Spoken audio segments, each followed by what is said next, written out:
ओम नमः शिवाय। कल यानी 19 अगस्त को हरियाली तीज का पावन पर्व है और कल के दिन सभी सुहागिन महिलाएं अपने पति की दीर्घायु और स्वास्थ्य की कामना के लिए निर्जला व्रत रखती हैं और 16 श्रृंगार करती हैं और माता पार्वती और महादेव की सच्चे मन से पूजा प्रार्थना करती हैं। कल हरियाली तीज के दिन का कोई भी पूजा व्रत बहुत ही ज़्यादा फलित होता है, क्योंकि हरियाली तीज बहुत ही पावन पर्व होता है। हरियाली तीज के दिन के लिए पंडित प्रदीप मिश्रा जी, जो हमारे पूज्य गुरुदेव हैं, उन्होंने 2-3 बहुत ही सरल उपाय बताए हैं, जिसे हरियाली तीज के दिन करने से भक्त की कोई भी मनोकामना बहुत ही आसानी से पूर्ण हो जाती है। तो चलिए जान लेते हैं कि वो 2 उपाय कौन से हैं जिन्हें हम कल हरियाली तीज के दिन कर सकते हैं और ईश्वर से अपना मनचाहा फल प्राप्त कर सकते हैं। तो पहला उपाय है बेलपत्र वाला, जिस बेलपत्र को शिव जी पे चढ़ाया जाता है। जी हाँ, उसी बेलपत्र से आप एक छोटा सा उपाय करके अपने मनवांछित फल की प्राप्ति कर सकते हैं।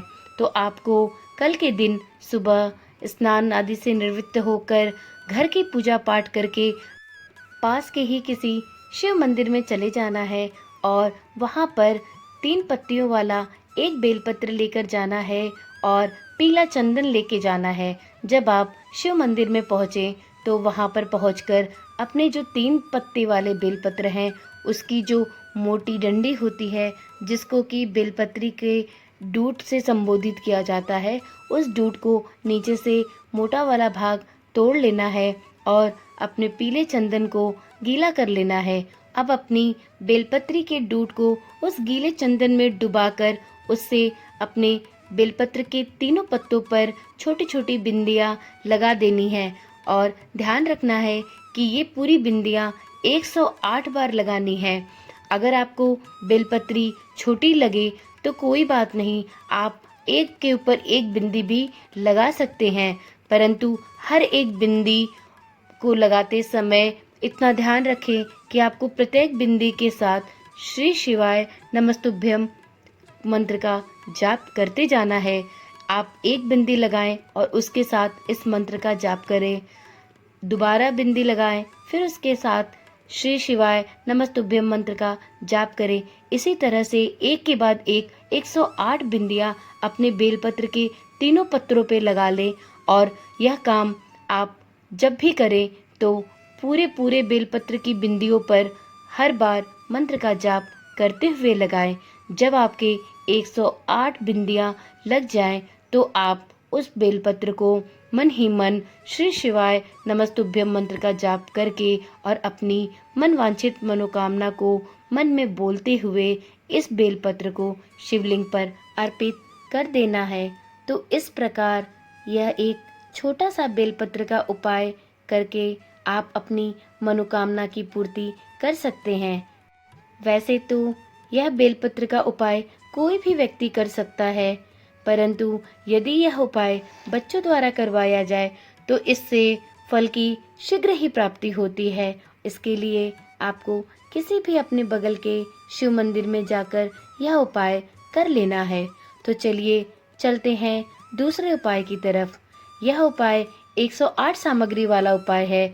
इस दूसरे उपाय के लिए आपको कोई भी सामग्री जो प्रभु भोले को चढ़ती हो, आपको वो सामग्री ले लेनी है।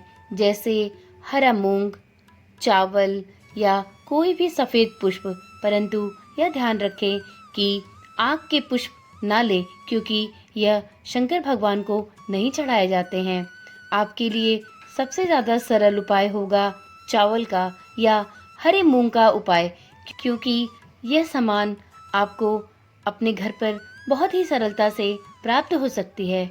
तो आप 108 दाने चावल के ले लें या हरे मूंग के ले लें और अपने पास के किसी भी शिव मंदिर में चले जाएं, परंतु यह ध्यान रखें कि चावल का कोई भी दाना खंडित नहीं होना चाहिए। आप अपने घर से ही 108 चावल के दाने गिनकर अपने साथ मंदिर में लेकर जा सकते हैं और मंदिर में पहुंचकर आप चाहें तो अपनी पूजा अर्चना करने के उपरांत यह उपाय कर सकते हैं।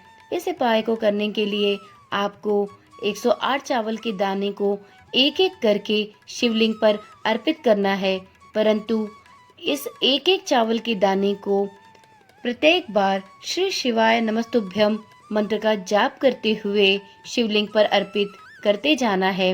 आप एक चावल के दाने को शिवलिंग पर अर्पित करें, साथ में श्री शिवाय नमस्तुभ्यम मंत्र का जाप करें।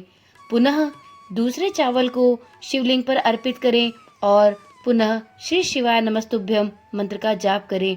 इसी प्रकार से करते हुए 108 चावल के दाने शिवलिंग पर इस मंत्र का जाप करते हुए अर्पित करते जाना है।